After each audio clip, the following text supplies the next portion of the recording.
freedom, man. That's what it's all about.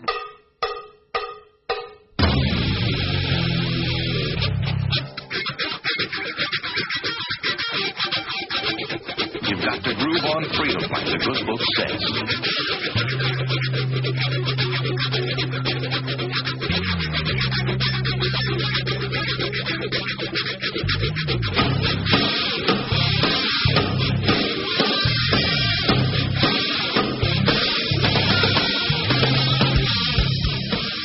Welcome.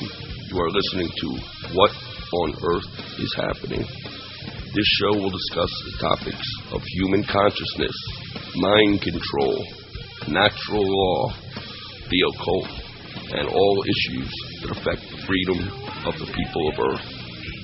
What on Earth is Happening will endeavor to shine light upon the darkness of our world and to offer empowering solutions to the problems we face as humanity approaches its critical moment of choice. And now, here is your host, Mark Passio.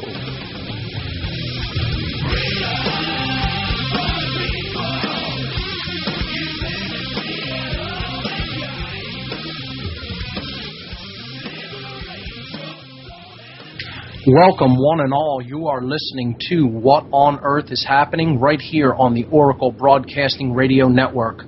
I'm your host, Mark Passio. My website, whatonearthishappening.com. The network's website is oraclebroadcasting.com. Today is Sunday, September 4th, 2011. We have a good show lined up for you here today. We are going to be continuing our ongoing discussion about the general principles of natural law right here on What on Earth is Happening today. Last week, we began the breakdown of the Hermetic principles, or what I am terming the general principles of natural law. These are ancient principles which come down to us over centuries in the mystical traditions of all lands. And they embody the underlying factors that we really need to develop a deep education of if we are going to transcend the current human condition that we are in right now and have been trapped in for thousands of years. Last week on the show, we looked at 3 of the 7 general principles of natural law. We took a look at the principle of mentalism, which basically states that the universe and everything within it is derived from mind. Mind is all. The universe is a mental construct. It is a spiritual construct. We're talking about mind, capital M. Okay? So everything is a spiritual construct for experience. We took a look at the principle of correspondence, that everything is connected and interrelated, that the universe is self-similar across all scales of creation, that the very, very small, or the microcosm, is a reflection of the very, very large, the macrocosm, where the term that which is above is like to that which is below comes from, or that which is within is like to that which is without. As we are individually within, so we are creating the external experience that we call the manifested reality in which we live, and we have to actually live in and experience that reality that we generated from within ourselves. We took a look at the 3rd general principle of natural law, which is the principle of vibration, that everything that exists is ultimately vibratory energy in different states of vibration, that there is no solidity, solid matter as such per se, that there is simply different states of resonance, of vibratory resonating energy. So we're going to continue to look into the principles, the general principles of natural law over this show. We'll be looking at the principle of polarity, the principle of rhythm, the principle of cause and effect, and the principle of gender. That's coming up on this edition of What on Earth is Happening. Don't go anywhere, folks. We'll be right back. Gotta keep my cool. Make them think I'm made of stone. If you get We are back, folks. You're listening to What on Earth is Happening. I'm your host, Mark Passio. My website is whatonearthishappening.com. There you'll find a couple of images that basically outline what we're going to be talking about here today. It's the same four images that I had posted here last week. And they're just there to give people a general outline of the general principles of natural law. So we're going to jump right in and start talking about the fourth general principle, which is known as the principle of polarity. And actually, before we do that, I'll give the call-in number. I'm not going to take calls until the second hour. I'm going to stay focused on really getting this information out there. But if there's time in the second hour, I'll take calls toward the second half hour of the second hour of the show. So here's the call-in number for those who want to get in the queue. Call-in number for the show is 866-841-1065. Once again, the call-in number 866-841-1065. Hopefully we'll have some time to get to a few calls. And I am going to ask people to limit the topic of discussion to natural law principles, please. That's what we're talking about here today and have been for the last couple of weeks, and we'll be continuing to talk about this as the first major overall underlying solution to the problems that we're facing as a species. So if you are going to call in, please ask some questions or make some comments about the general principles of natural law or anything else that is related to natural law. So here we go. Principle number 4. And the text that I'm going to be reading some excerpts from is known as the Kybalion. And we talked about this last week and the week before. This is a general Hermetic text that talks about the principles that underlie everything. That's basically what this text is all about. It's very simple. It's not very long. It's probably about 50 pages in digital format, something to that effect. And if you own it in a hardback copy, maybe about 100 pages. So this is not anything that's an extremely long or drawn-out discussion. It's there to act as a primer for those who want to begin to grasp the principles that are always at work. These are general principles that underlie natural law that are always at work, whether we believe in them, whether we understand them, whether we accept them, whether we want them to be in place or not. They are in place. They are inherent to creation. So we are bound by these laws, whether we like them or not. That's completely irrelevant. I'm attempting to explain how these laws function and operate so that if we want to get out of the levels of self-inflicted suffering that we are in as a species, we can do this by bringing our actions into harmony with these principles. If we decide to not do that, we're going to continue to suffer and things are going to continue to become extraordinarily chaotic here on planet Earth. And in coming weeks, I'll be getting into how the expressions of natural law function. And essentially what that part of this discussion is all about is really delving deeply into the principle of polarity as it is connected with the principle of cause and effect. These are probably the two, overarchingly, the two most powerful and critical to understand in the seven. Okay? And if we don't understand how the basic polarities function and how us choosing them and embodying them ultimately gets us the result that we want through the law of cause and effect, we generally understand nothing. All right? So the understanding the expressions of natural law really goes a long way to helping us understand how these two principles work in conjunction with each other. And it's very interesting to note that there's a lot of people who are interested particularly in the principle of polarity. An interesting side note is that the number one search term that gets people to my website at whatonearthishappening.com. You know, the traffic to my site, if you look at some of the analytics about it, aren't generated by people linking to the site. They're generated by people searching for certain concepts and ideas that are contained in the material that's on the site and then finding it that way. And the number one search term that drives people to the What on Earth is Happening website is polarity. I was as surprised as anyone else to learn this.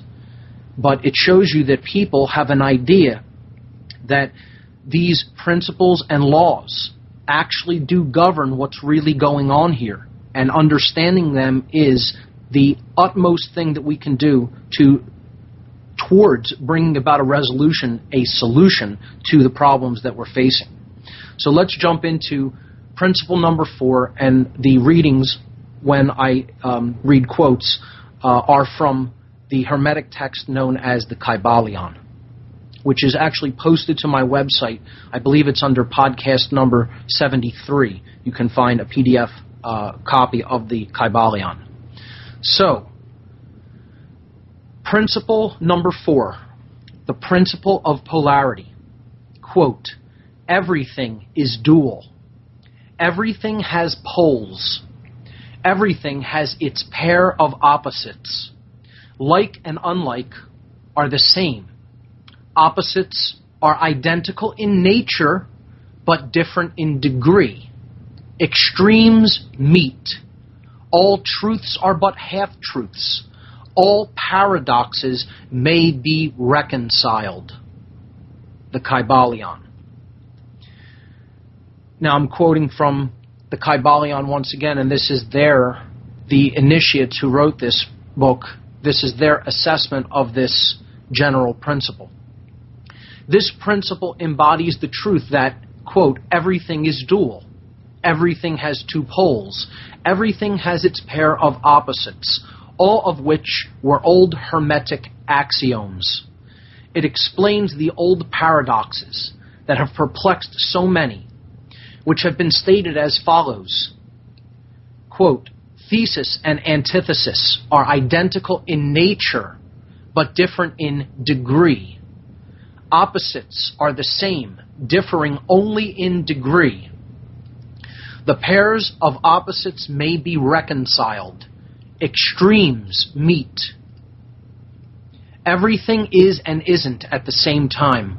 All truths are but half-truths. Every truth is half false. There are two sides to everything, etc., etc., etc. It explains that in everything there are two poles or opposite aspects, and that, quote, opposites are really only the two extremes of the same thing with many varying degrees between them. To illustrate, heat and cold, although, quote, opposites, are really the same thing. The differences consisting merely of degrees of the same thing. Look at your thermometer and see if you can discover where heat terminates and cold begins. There is no such thing as absolute heat or absolute cold. The two terms heat and cold simply indicate varying degrees of the same thing.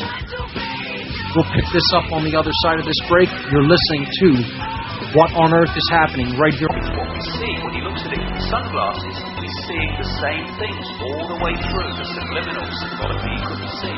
Obey, no independent thought, no thinking yourself.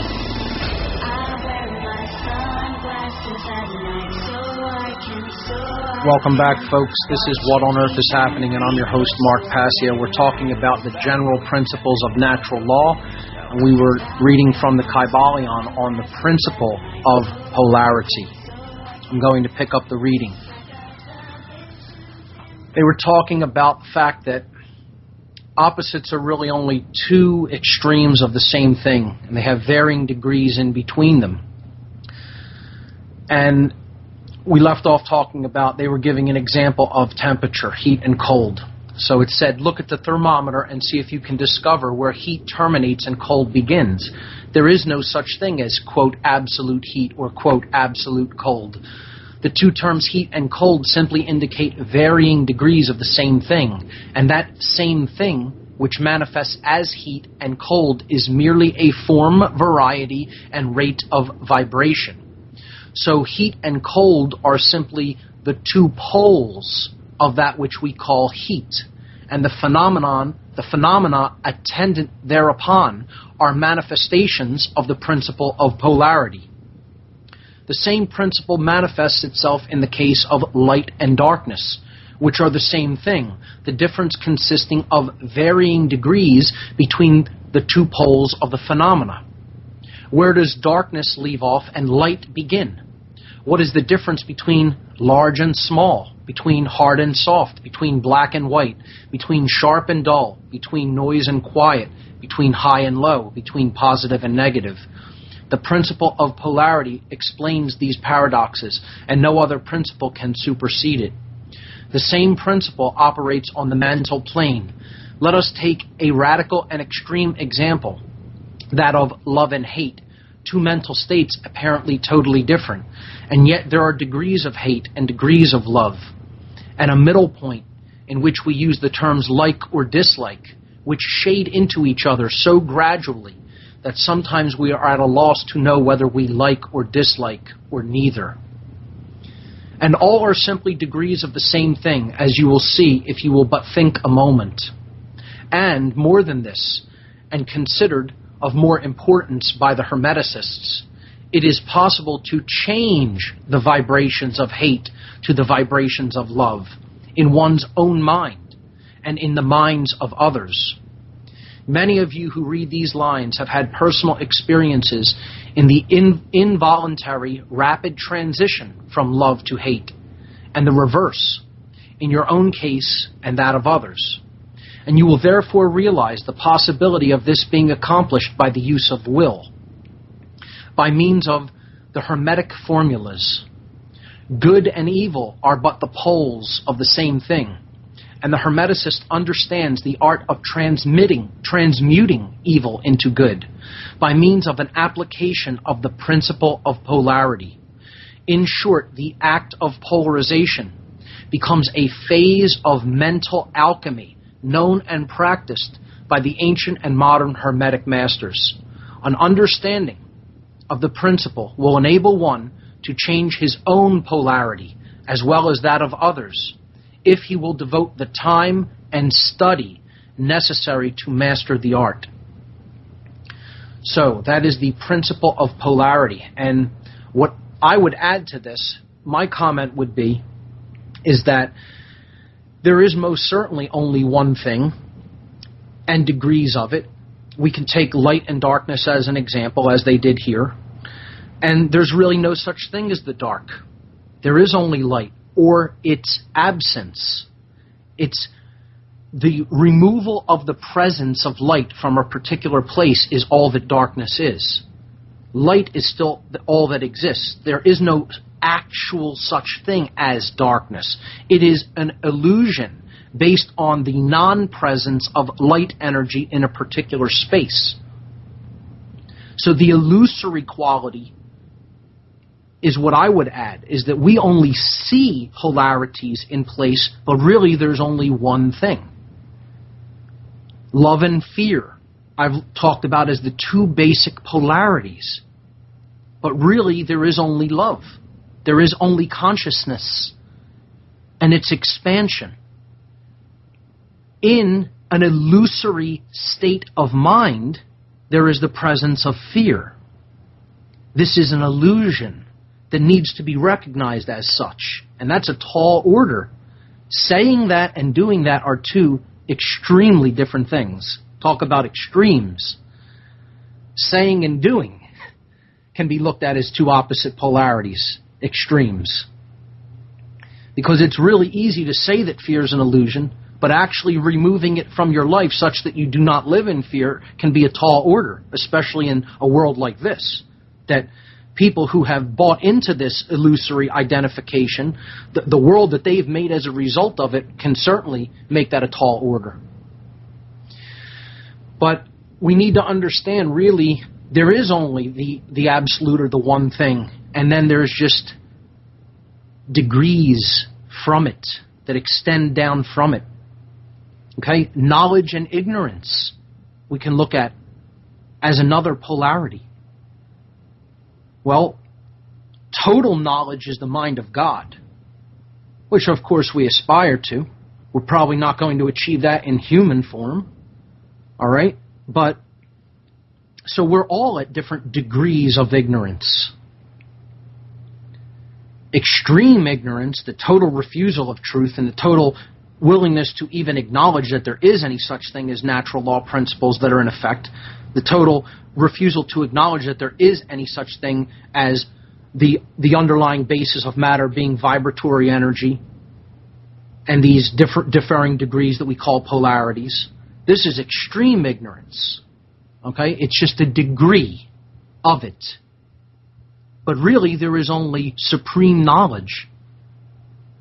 That's all there really is. Everything else is just a veil over top of that. And that's put there through different layers of fear, different expressions of fear. We're going to look at those expressions on a future show. Because if we understand how the two ultimate polarities, love and fear, work, and how one is basically an illusion, and what we create by choosing one or the other of those two polarities, even though one is illusory, it goes a long way toward helping us understand why we have created that which we have created here collectively. Again, not as an individual. This is a completely erroneous view of the law of attraction. One individual does not make the collective reality. We all make it together. That's why it's a shared experience of what this world is. Just one person changing their thoughts isn't going to get the entire external manifested reality to change. If anybody thinks that's how the law of attraction works, the law of cause and effect works, you're delusional. Enough minds need to be changed. This is why it's called a quantum effect. Quanta, after the Latin word meaning amount. Quantum means amount in Latin. Or a degree. Okay, so they're talking about transmuting evil into good by means of the application of the principle of polarity. We can only do that once we truly, deeply understand how this works. We're going to look at that when we look at the expressions of natural law. And I've put that chart of the expressions up on the site week after week, even though have not directly been talking about it for a reason. I want people to continue to look at that, to understand this is ultimately how it works. And it's a one-way street, folks. You can only ever create good or order by using the true polarity, which is love, which is higher consciousness, the expansive force of consciousness. And you can only create...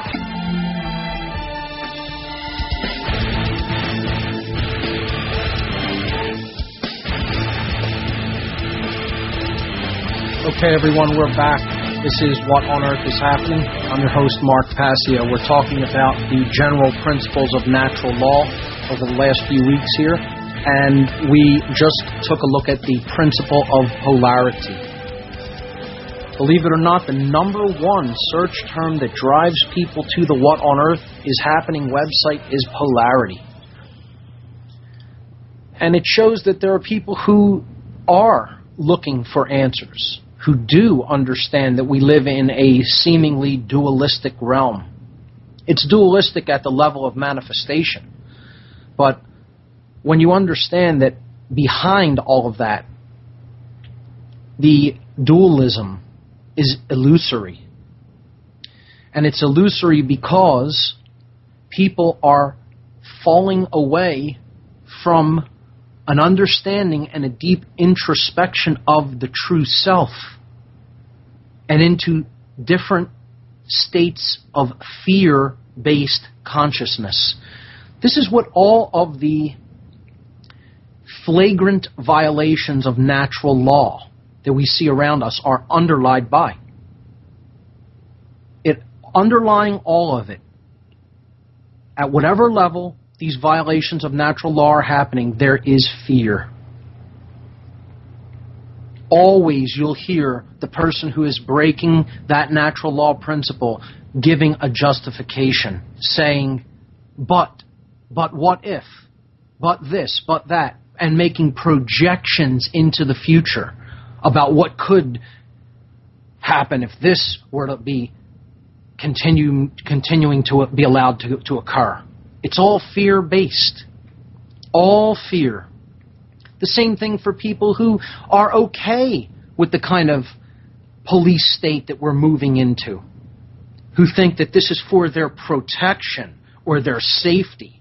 All fear-based consciousness, because you have to be thinking about protection from what? What do you imagine? The things that the imagination can bring up that can happen to you. And in that dwelling, that mind state of dwelling in fear, that's how you give up your true self and ultimately how you give up your freedom. Which is why I continue to emphasize ultimately fear has to be overcome. Otherwise, we can't create a better future. It's not possible. And that has to be done on a one-to-one basis. That's an internal struggle. That's internal warfare, if you will.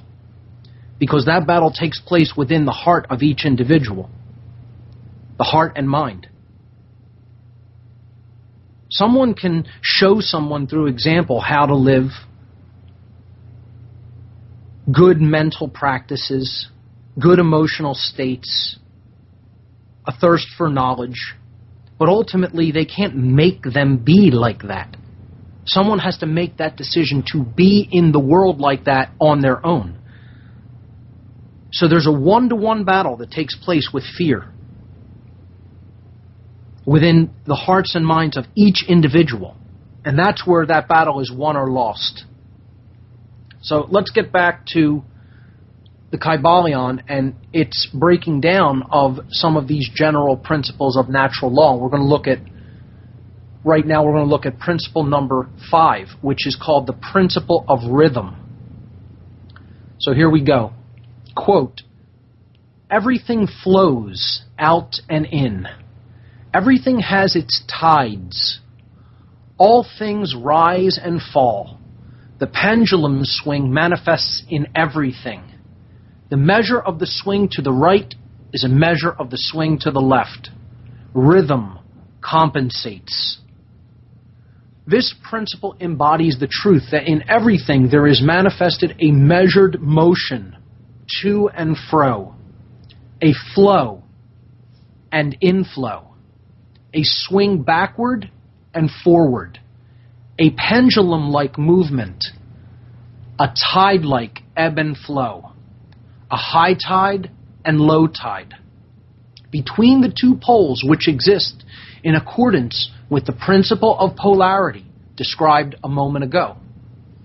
There is always an action and a reaction, an advance and a retreat, a rising and a sinking.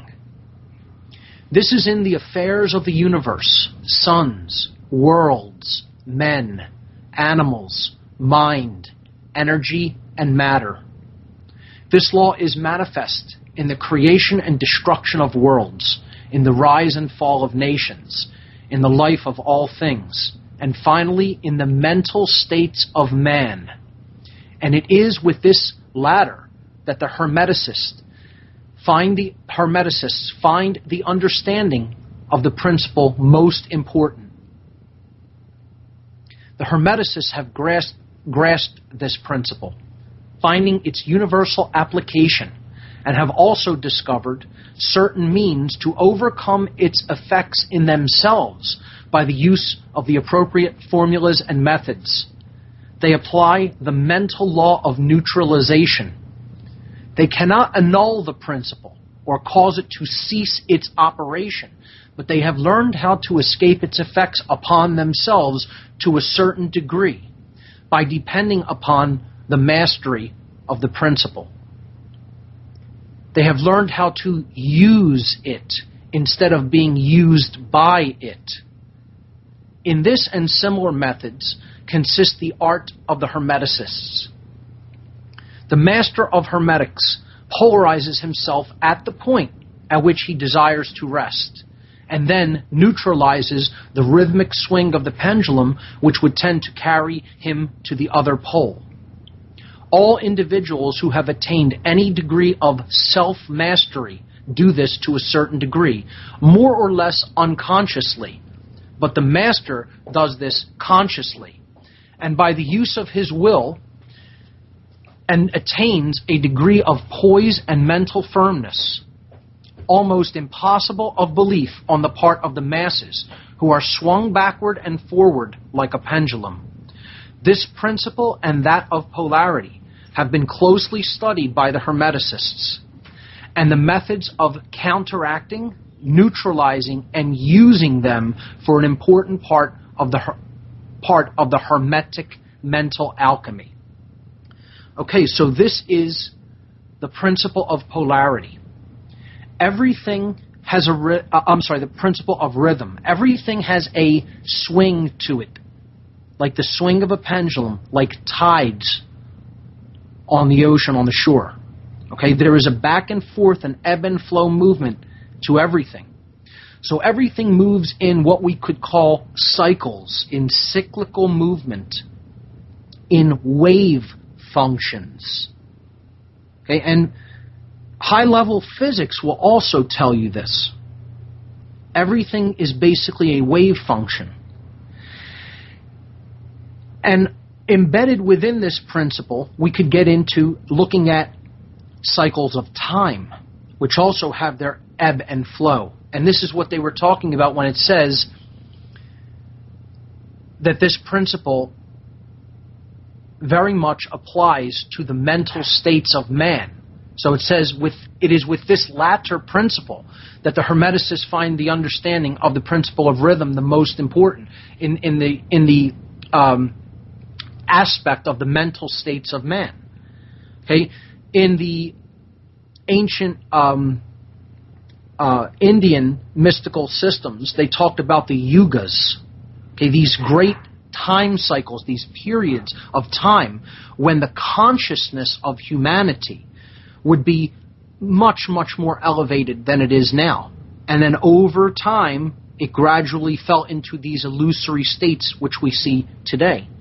And once again, it will swing back up and people will become very much enlightened again.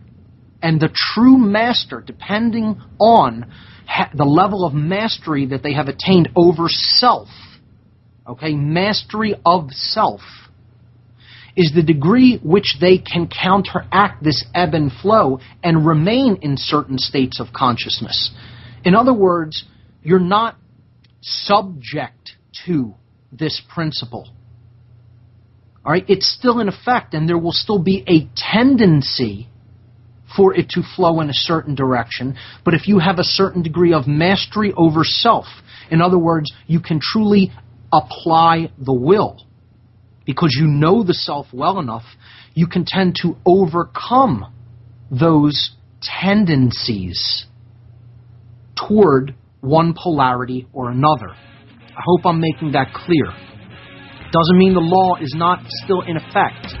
It just means we can help ourselves to, I guess you could say, be free of its most harsh aspects. Okay? So in my hands, behind the gun, I'll make my final stand. Yeah. we're back, folks. This is What on Earth is Happening.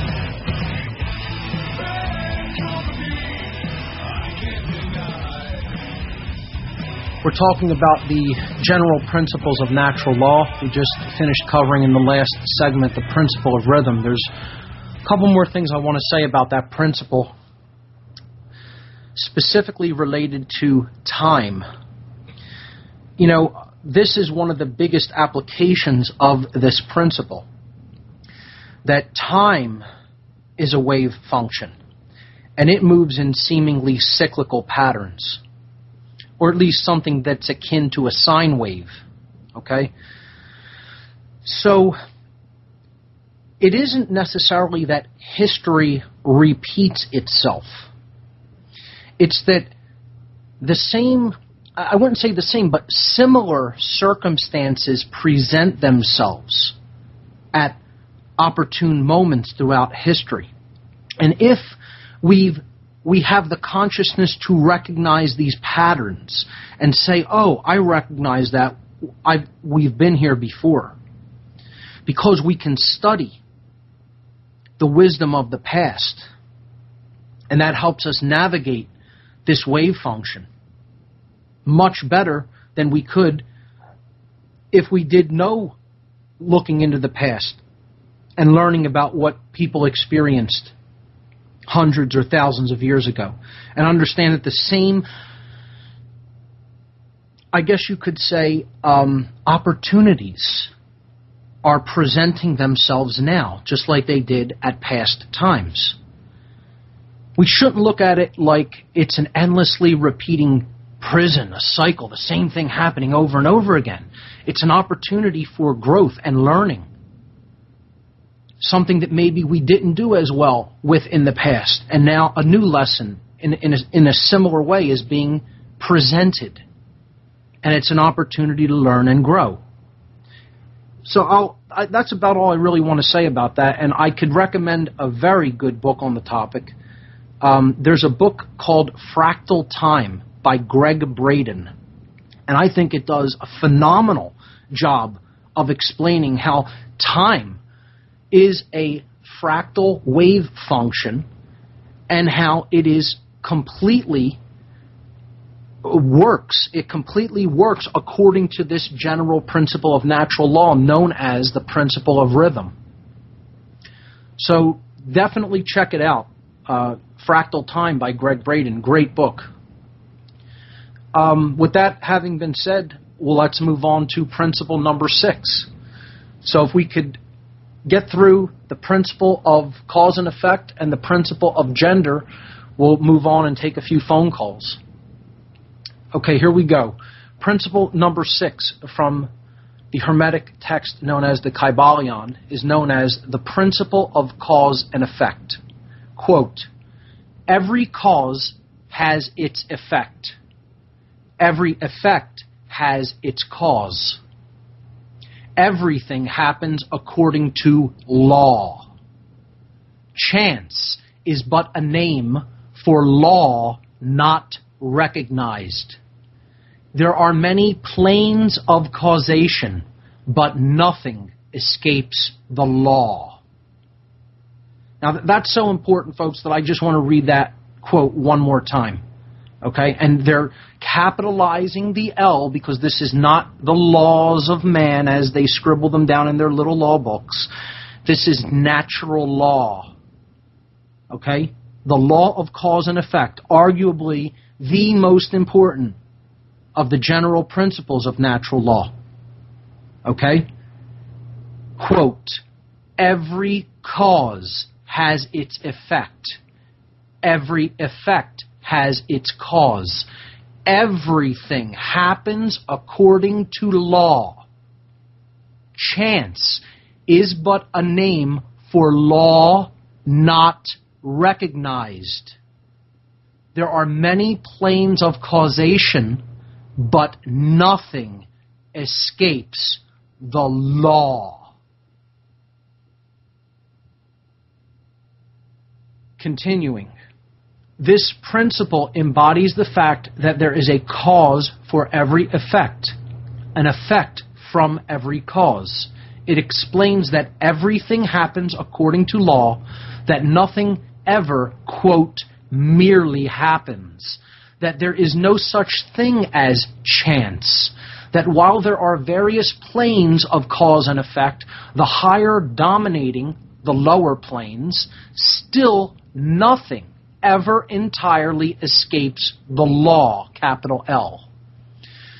The Hermeticists understand the art and methods of rising above the ordinary plane of cause and effect to a certain degree, and by mentally rising to a higher plane, they become causers instead of effects.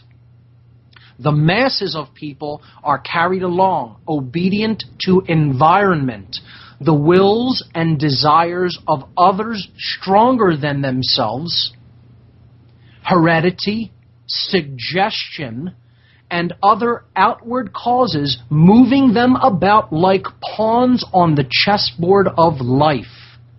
But the masters, rising to the plane above, dominate their moods, characters, qualities, and powers, as well as the environment surrounding them, and become movers instead of pawns.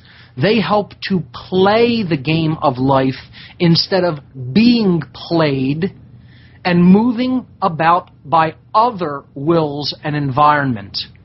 They use the principle instead of being its tools. The masters obey the causation of the higher planes, but they help to rule on their own plane. In this statement, there is condensed a wealth of hermetic knowledge. Let him read who can. And that's all they say on the principle of law and effect, at least in this chapter. It goes on to explain this in further detail later on in the book. This is the crux of all of it, folks. This is it. If we don't understand this general principle, we are lost. We are played, as they say. Okay? It's explaining that everything is bound according to natural law principles. Everything. Either we understand how these laws operate, or we suffer.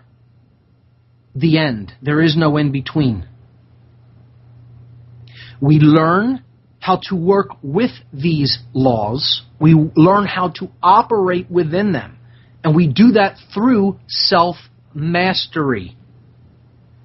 Not the attempted ownership or mastery of others. It is accomplished through self-mastery. That's what they're talking about when they say masters here. They rise to the planes of consciousness above. They dominate their moods, characters, qualities, and powers. This doesn't mean domination of other people. It means coming into dominion with oneself, not being in opposition or dualistic consciousness with the self. Thinking, acting, and feeling. Thinking, feeling, and acting as one. No contradiction internally. No internal anarchy. Internal monarchy. Self-rulership. Being the ruler of the self, of the kingdom of self.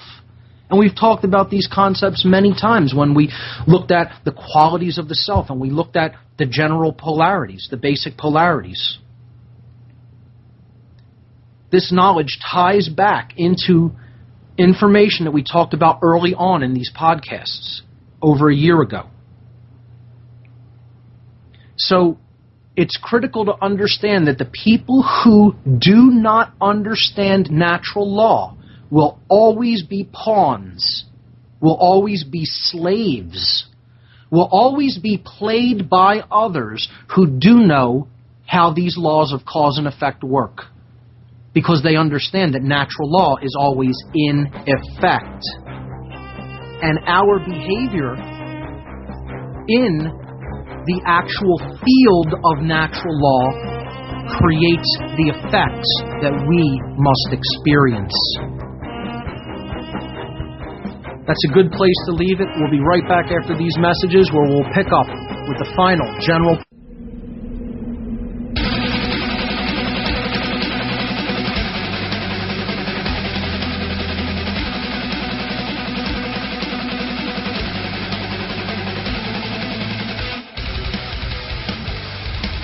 We're back, folks. This is What on Earth is Happening, and I'm your host, Mark Passio. My website, whatonearthishappening.com. You can listen there right on the radio listen page. There's a chat room discussion always going on in there during the show. The show is live every Sunday from 5 to 7 p.m. Eastern Time. That's 4 to 6 p.m. Central, here on Oracle Broadcasting.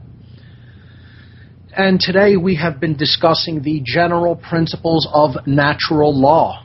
And we just finished what is arguably one of the most central and pressing issues to understand and to really deeply gain a deep, deep understanding of. Okay, if we don't understand the law of cause and effect, we are navigating blind. There is no compass in hand. We are wandering in darkness without the understanding of the principle of cause and effect. And that is what the general expressions, the expressions of natural law. These are the principles that we're talking about now. The first things that need to really be understood that we're working with. Then we can look at how do these principles manifest themselves? How are they expressed in the real world? We're going to be doing that over the next many weeks. If we don't understand the cause and effect, we can never the principle of cause and effect. We can never understand how the expressions manifest themselves. And again, this is totally tied in with the principle of polarity, because the polarities are what we're working with. And how we work with them, what we do with those polarities, is governed by the principle of cause and effect. And therefore, when we work with this polarity, we're always going to get this manifestation. When we work with a different polarity, we're always going to get an opposite manifestation. It's just the way the law of cause and effect works. So, the last and final general principle of natural law is known as the principle of gender. So going back to the reading from the Kybalion, we'll look at the principle of gender, and then I'll make a statement on it, and then I'll turn the discussion toward the audience and maybe take some calls and see what the pulse is at this point in time and what questions or concerns or comments people may have about what we're covering. So here we go. The principle of gender. This is the seventh and final of the general principles of natural law. Quote, gender is in everything. Everything has its masculine and feminine principles. Gender manifests on all planes. The principle of gender. This principle embodies the truth that there is gender manifested in everything. The masculine and feminine principles ever at work. This is true not only of the physical plane, but of the mental and even the spiritual planes. On the physical plane, the principle manifests as sex. On the higher planes, it takes higher forms, but the principle is ever the same. No creation, physical, mental, or spiritual, is possible without this principle. An understanding of its laws will throw light on many a subject that has perplexed the minds of men. The principle of gender works ever in the direction of generation. 238 or go to enerfood.com.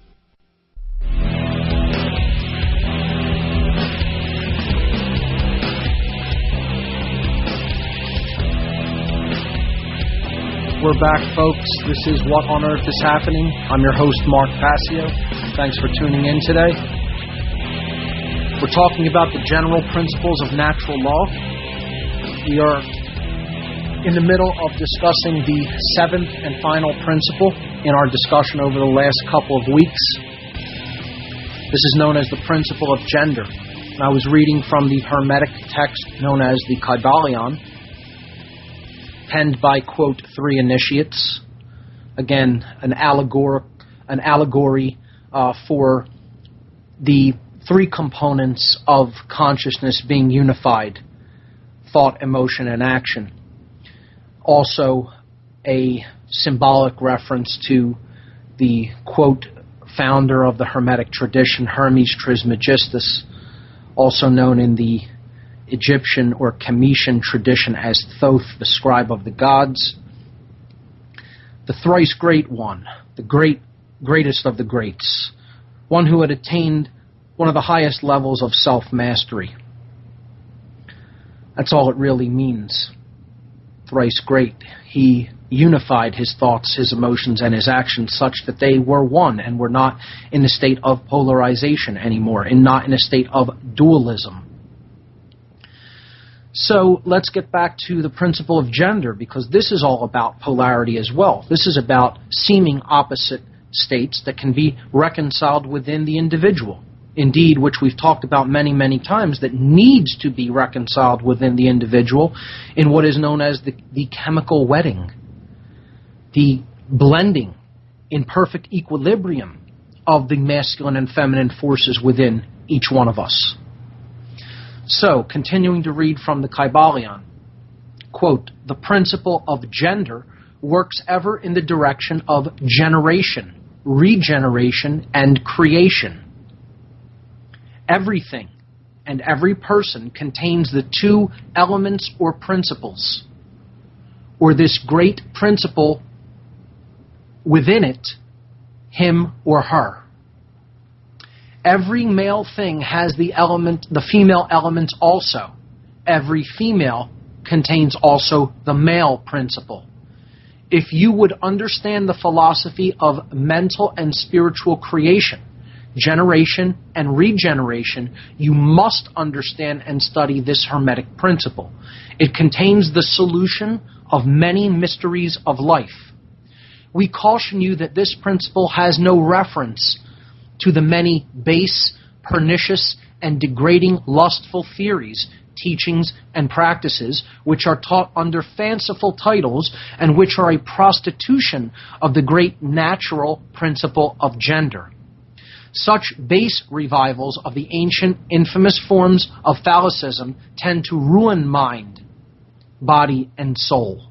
And the Hermetic philosophy has ever sounded the warning note against these degraded teachings which tend toward lust, licentiousness, and perversion of nature's principles. If you seek such things, you must go elsewhere for them. Hermeticism contains nothing for you along these lines. To the pure, all things are pure. To the base, all things are base." And what he's talking about here is vile sex magic. Okay, he's talking about what could be considered dark sex magic, the author. And this is because people have tended to think of the principle of gender as something that needs an externalized expression, just like they think that the Christ consciousness needs this externalized expression as a physical man that we need to worship. Okay, religion. Okay, it's another way of creating religion, something which holds us back from the real deep understanding, the actual esoteric meaning embodied by the symbol. So the principle or symbol of masculine energy and feminine energy indwell within each one of us, and indeed within everything within creation. We have a masculine component and a feminine component, regardless of whether we are male or female. That's talking about physical gender. This is talking about mental gender, in other words. Mental and spiritual gender, you could look at it as. Okay, we have internal, inward-dwelling essences. These are called our emotions. These are our feminine principles. And these are our guidance system that help us feel the result of our behaviors, our actions, which are our masculine principles, the things that we externally do in the world. So the object is to unite our emotions and our actions such that there is no contradiction. And we say, we don't say, I know that this might not be exactly the right thing to do, but I'm going to do this anyway. This is internal contradiction. It's knowing and feeling internally with the feminine principle that this action I'm about to take may not be the right thing to do, and yet with the male principle, you're going and doing it anyway. That's what is called Satan, okay? The opposer, the adversary, the one who destroys, the one who tears apart. Because that destruction and tearing apart is happening within every time we choose to drive a wedge between the masculine and feminine principles as opposed to uniting them. So this principle is of critical importance as well. And of course we have a left and a right brain, which we've talked ad nauseum about, the hemispheres of the brain and how these need to be brought into equilibrium. The more they become imbalanced through what we put in our body and through the things that we take into our mind, the more our emotions and behaviors become out of balance. And we're going to be talking about, as one of the solutions, brain balancing techniques, the modalities of thought to balance the brain. And as well, we'll be getting into very long and deep discussions about food. The kind of energy we fuel our body with as a solution to the problems in consciousness that we experience, because of how degraded our food has become. And if you're feeding the body horrible fuel, it's going to manifest with a horribly imbalanced brain, and then that's going to manifest horribly imbalanced behaviors. I mean, this only follows logically, folks. We're not even getting esoteric or deep here. This is just logical thought processes. You know, we are what we eat, essentially.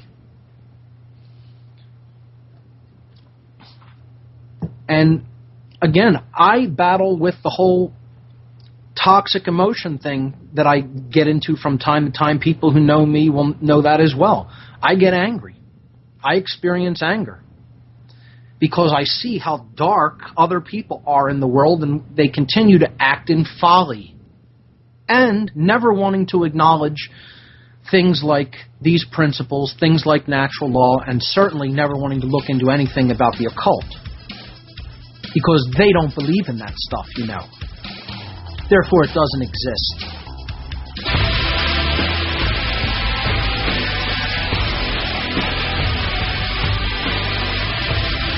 Okay, everyone, we're back on What on Earth is Happening. I'm the host, Mark Passio, my website, whatonearthishappening.com.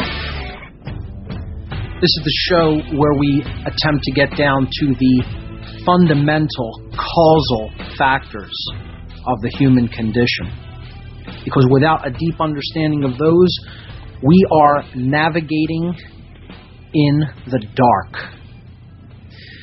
And the understanding of natural law is paramount. Paramount if we're ever going to reclaim the compass for direction and turn this great ship around and set it into the right direction. Critical, the understanding of natural law. We need to understand its basic principles, and then we need to understand actually how it works. Its effects, its causes and effects. Its expressions, as I term it. And I keep a chart. There's a chart up on the website of the general principles. You could download the Kybalion, which we've been reading from over the last couple of weeks in episode number 73. I believe I posted a link to the Kybalion in PDF format. And I've been posting this chart of the expressions of natural law over the past couple of weeks because just for people to look at and have in their mind as we go forward. Because this is what the topic of discussion is going to be for next week, the expressions of natural law. Let me give the call-in number once again. We do have a caller waiting on the line. I'm going to get to you in just a moment, caller. I do want to ask that people discuss natural law, its general principles, and anything else related to natural law. Okay? This is the topic of discussion. We are following an actual theme now, so it's not like just going anywhere. Okay? We're trying to stay focused. So, the call-in number is 866-841-1065. Once again, call-in number is 866-841-1065. The topic for discussion is natural law in general. Specifically, if you want to address anything that we've been discussing about the general principles of natural law, that would be even more focused. But anything related to natural law is fine. So, here we go. Let's go to the phones. Caller, you are live on What on Earth is Happening. Welcome. Hi, Mark. Thanks for taking my call. I had a question. These dark Luciferians that have all the Satanists working for them, doing all these bad things. Sure. How do they avoid the sort of karma of doing that? I mean, it seems like that's a pretty big violation of natural law. That is correct. And I've been asked this question before on a previous show, and I answered it, and I believe the answer is fairly thorough, and for people who have heard the answer to the question, they understand what I mean by this when I say that they are not bearing the brunt of the karmic repercussions of breaking natural law, because they are not actually taking the actions through their behaviors. They are influencing the actions through suggestion, conditioning, and mind control. The people who will bear the deepest brunt of those natural law repercussions are those who actually take the actions, who actually do the bidding of these sick, twisted, psychopathic individuals. They are actually shielding themselves by getting someone else to do the action for them. So like soldiers and things. Agents of the state in every single country that has ever committed atrocities, the agents of the state in every single region that has ever done incredible bloodshed and mass murder and wiped out significant portions of their populations, the people who are ultimately responsible and will bear the incredible karmic weight of those actions that are in total contravention to natural law are the ones, the actual individuals who are doing those behaviors. So in effect, the answer to your question is they're actually really shielded from it quite well. They're still going to experience karmic repercussions, but those repercussions are going to be significantly dampened. Significantly dampened in comparison to the people who actually take the actions. I really want people to deeply, deeply think about what I have just said here. They are the ones who are going to have to deal with the major karmic repercussions of those actions. So, I'm sure Hitler probably has shot people in his lifetime, but I guarantee you he didn't shoot as many people as certain German soldiers or certain people in the Schutzstaffel or certain people in the Luftwaffe who dropped bombs on people. I guarantee you they killed way more people than he ever did, or Himmler for that matter. And the people who are actually going out and raping other people's inherent natural law rights are the ones who are actually going to have to answer to those actions, for those actions. That is the answer to that question. In this lifetime or the next, or? Both. Probably in the physical reality that we live in, and then in whatever spiritual domain they happen to pass to when they relinquish the physical body. Both domains. Okay, thank you very much. You got it. That's a great question. It has been asked before, but I don't think it could ever really be understated. The answer to that question cannot be understated. And I think it's something that people really deeply need to consider, because... And this is actually a perfect segue. I want to thank the caller for calling in and actually asking this question again, because this is a perfect segue to something that I do want to talk about that has everything to do with natural law. And it has exactly to do with this. And in the meantime, while I'm telling this story, if other people want to call in, you have the call-in number, and the lines are open, so if you call in, I'll go right to you. So there was this big issue going on, and I very rarely talk about current events, as you know. I mean, I didn't even mention the earthquake or hurricane that we had over the last couple of weeks because I don't talk about specific events so much. 9/11 is, of course, an exception to that rule, but this isn't a news show, okay? This is something where we, again, try to get down to the causal factors about what we're experiencing in life.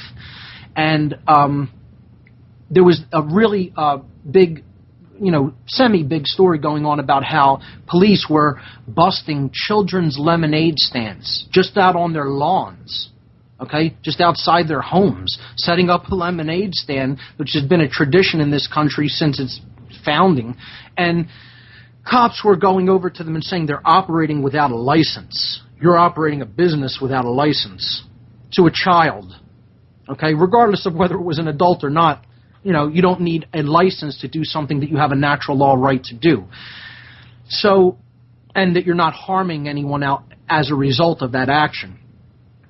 So, you heard about this going on, and busts were being made, which is utterly ridiculous, completely against natural law. The cops should be utterly ashamed of themselves.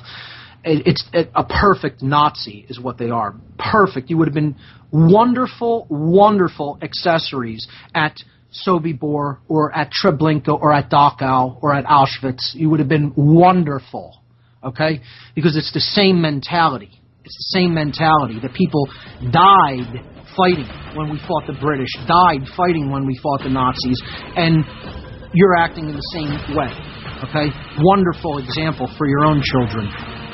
But anyway, after one of these cops made one of these busts, he was asked a question that had everything to do with natural law. And I'll tell you what that question was on the other side. And oil can do for you at hempusa.org.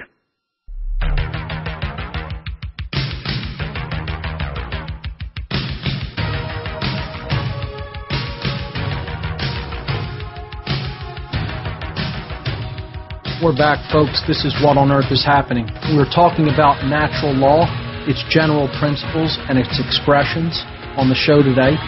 And we took a call before in the last segment in which the caller asked, the mind controllers, the dark occultists, the so-called elite, the powers that shouldn't be, as people refer to them as, how do they insulate themselves from all of the karmic debt that is going to be built up from doing all of the horrible things that go on in this world that they're ultimately, quote, responsible for?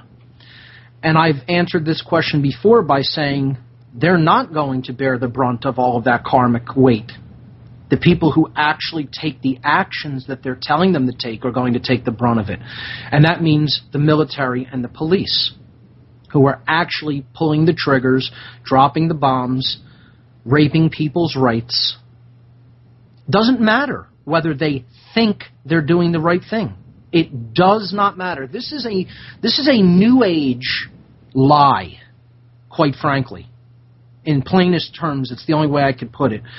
The fact, people try to say that it's fact that if you don't know you're doing the wrong thing and you do the action anyway, you're going to have less karmic repercussions as a result of taking that action. And that's absolute BS.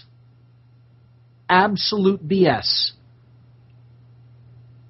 And this is a deliberate lie injected into the New Age movement by dark occultism, because they know the truth. That the people who actually do the action, whether they are in understanding of the principles of natural law or not, will have that karmic repercussion come down upon their mind, body, and soul. It does not matter whether they understand this or whether they think they are doing the right thing. Matters zero. Zero. If you took the action, you and you alone are responsible for it. Now, telling someone to go and do something that is knowing that they know is evil, that the person who's telling them knows is an evil act, is quite a bad thing in and of itself. And there will be karmic repercussions for that, but I guarantee you they will not be as severe as the person who took the action. Guaranteed. So I was telling an anecdotal story about the lemonade crackdowns that these police have nothing better to do but then go serve their corporate masters as whores for their corporatist overlords and go and serve their biddings and shut down this unregulated commerce without a license, which equates to destroying a little girl's lemonade stand. Okay? So people set up protests about this, and they set up lemonade stands in different areas, in public areas in a bunch of different cities. And a couple of cops shut down one in Washington, D.C., which they were protesting this activity. And a couple of the cops that went over to these girls and shut down their stand and put them in cuffs and took them off were black. Okay?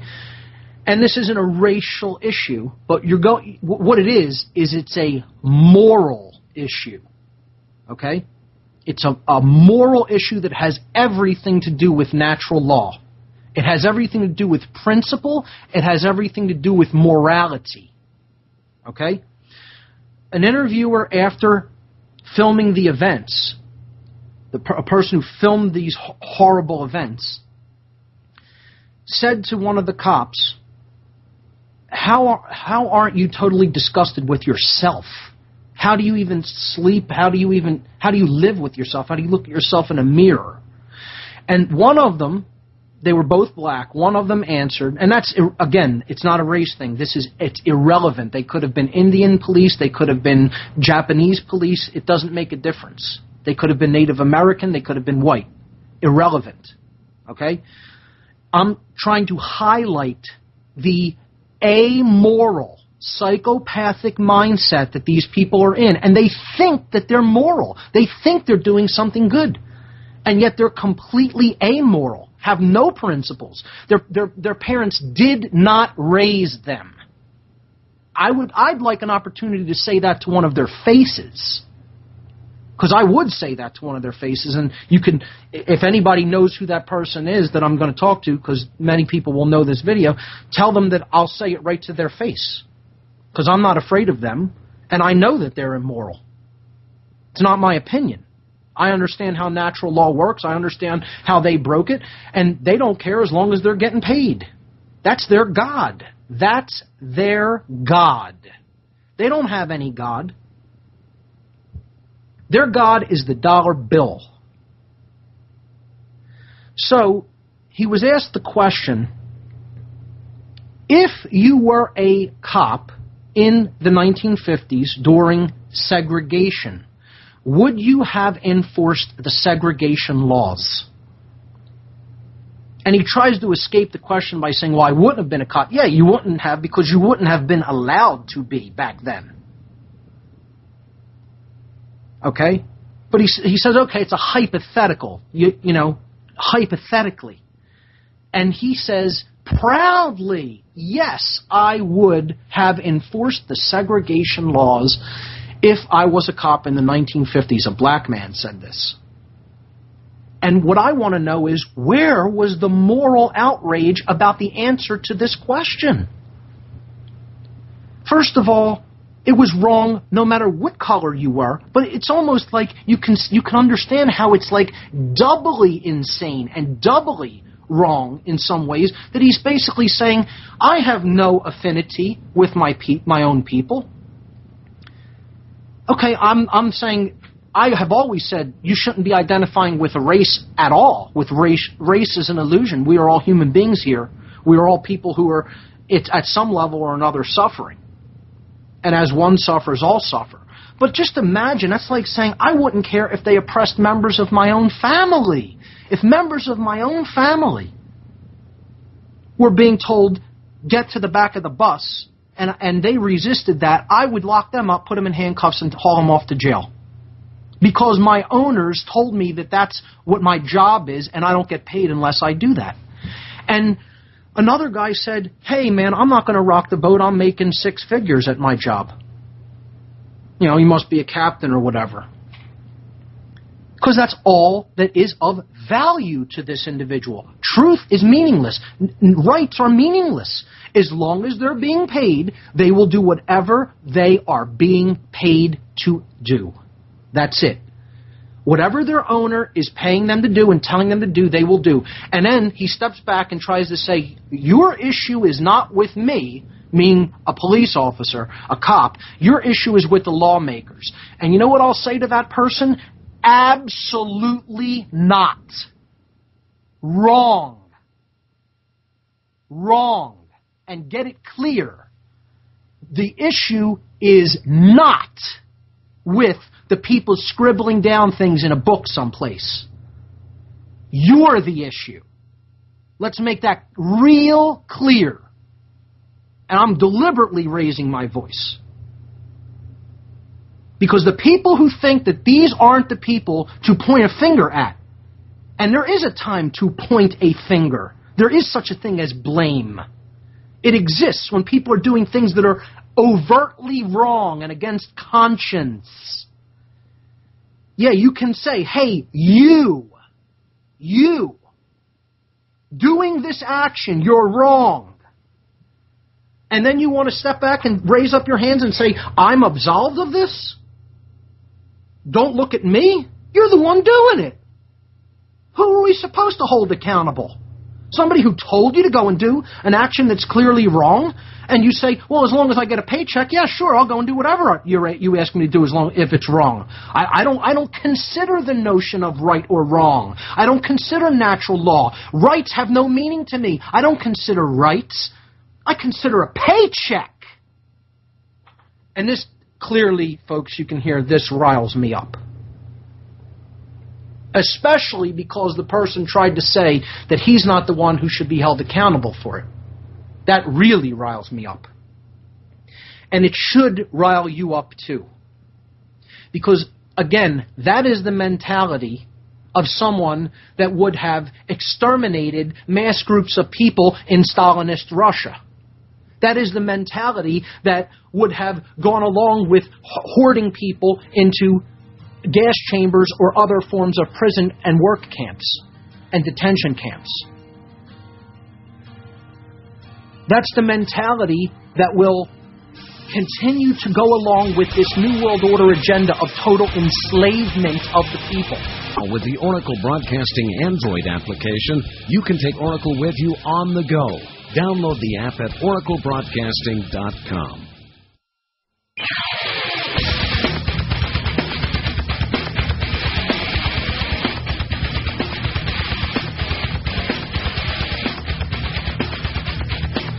All right, folks, final segment of What on Earth is Happening for this edition today. Got a little fired up in the last segment. I tend to do that when I talk about people who have no conscience. And that's what we're talking about when we talk about a cop who will answer a question about, a black cop, no less, that will answer a question about whether he would have enforced segregation laws. That means if they reinforced them today, he'd be locking up black people for getting on buses, sitting up in the front of a bus. That's what he's basically saying. And I want to know, where's the outrage from everyone? It doesn't matter what color you are. But particularly, where's the outrage from the black community on this? And again, this isn't a racial issue. This is a moral issue. Where's the outrage from that person's own parents? Oh no, they'll probably praise him because he's got such a wonderful job and he brings home 6 figures. Because that's all that's of any value, right? Well, I'll lay out a challenge. I don't even want to hear from that Nazi. I want to hear from his parents, because you raised a Nazi. And if anybody can find out who the parents of that person are in the video that I'm talking about, maybe I'll post that video with this podcast so people can look at it. Find the person's parents and have them call into this show. There's a challenge for folks out there. He obviously lives in the Washington, D.C. area because this is where this happened. I'd like to talk to that person's parents and tell them they didn't raise a human being with a conscience, they raised a Nazi. So let's go back to the phones to take out the show in this last segment. Here we go. Chris in Canada, you are live on whatonearthishappening.com. What do you have for us? Hey, buddy, you were talking about your natural law. I thought you were talking to the second person earlier. I really don't like these divide and conquer issues that you're discussing. I find it distracts from the real issues. And natural law isn't one of the real issues? Hold on, back up. Natural law is not one of the real issues. No, natural law is one of the real issues, but okay. The black and white issue. There's only people who understand natural law and attempt to live in harmony with it, and people who just completely disregard it and think that they can do whatever they want with no repercussions and no effects outwardly in society that degrade the quality of life for all. That's what there is. It's not a divide and conquer issue. It's reality. That's how you can actually look at the consciousness of humanity. See, this is the idea that New Age movements try to put out there, that there's no such thing as different levels in consciousness, that there's no such thing as different levels in understanding, that everybody is at the same place. That's not true. It's not a divide and conquer strategy. I'm speaking the truth. There are people at extraordinarily low states of consciousness through fear. This person is one of the most fearful human beings on the planet. You think the Nazis who did the atrocities that they did, or the secret police of Russia who did the atrocities that they did under Stalin, you think that they weren't fearful people? Do you think they were high consciousness individuals? Do you think they had any real deep understanding of morality and natural law? None. None of those things applied. And you want to look to who actually did those things? Don't look at the people who were directing it. That's the distraction, sir. That's the distraction. The distraction is that people want to always blame somebody above them. And that history then records that Hitler did these atrocities. Yeah, was he one of the puppets that basically trickled down the orders of the masters down to all of the other foot soldiers? Absolutely. And he was vile and evil, just like Himmler was. And Goebbels and all of the other ones. But it doesn't happen without the people willing to carry out those orders because they don't care about right or wrong. That's the bottom line. And that's the truth. Next caller. Ed in Louisiana, you're live on What on Earth is Happening. Mark, thank you for taking my Ed. call. It's okay, buddy. I understand. Look, first of all, I just want to say this is a beautiful analysis of natural law, and I would like to say also that there are those who are aware of natural law, and they would use and pervert those natural laws to their favor. Absolutely. And within the last century and a half, between the two world wars, the genocides that have taken place, and all the different atrocities throughout the world, Africa, Europe, Russia, here on this continent, people are, I think, my personal opinion, I think karma has brought back all through history those that would do those type things to other people to have it done to them. In other words, they are being reincarnated into the ones who are being abused so that they can see what they've done to other people. And I don't dismiss that for a minute, and that's quite likely very possible. That's very possible what you just said. And I'd ask people to actually consider that. That's a pretty astute observation, and I've thought about that myself on more than one occasion. It is very quite possible that people who either did these things or stood by and watched them being done are coming back to actually experience that happen to themselves. Absolutely, that's possible. Okay, and I just wanted to tell you that my daughter, she started college this year, and before she left, I made sure she sat down and watched your presentation on What on Earth is Happening, and it's a beautiful analysis, and I wanted to make sure she understood that before she went to college. Now, the next thing I want to say is all these cops that are running around and doing the bidding of these corporate masters, these cops, they wear a shield. That shield protects them from any repercussion, from a karmic repercussion from what they're doing to innocent and just people that don't deserve to be done the way they're done. Well, it doesn't really protect them. It's a symbol that in their mind they're trying to associate in their mind that that's a form of protection against that higher force. It doesn't really do that, but they're giving it to them to wear as a symbol to make them think that they can continue to do this unscathed. That's right. And there's an old saying that the Dark Lord protects the rich and powerful so that they can perpetuate themselves. But all these people, this whole thing with what's going on in the world today, what on earth is happening? And you are one of the troopers in the movement to help people wake up to see that what's going on is being done under the guise of it's for the greater good. Right. That's exactly where everybody's losing sight of right and wrong because they think they're doing something under the guise of it's for the greater good.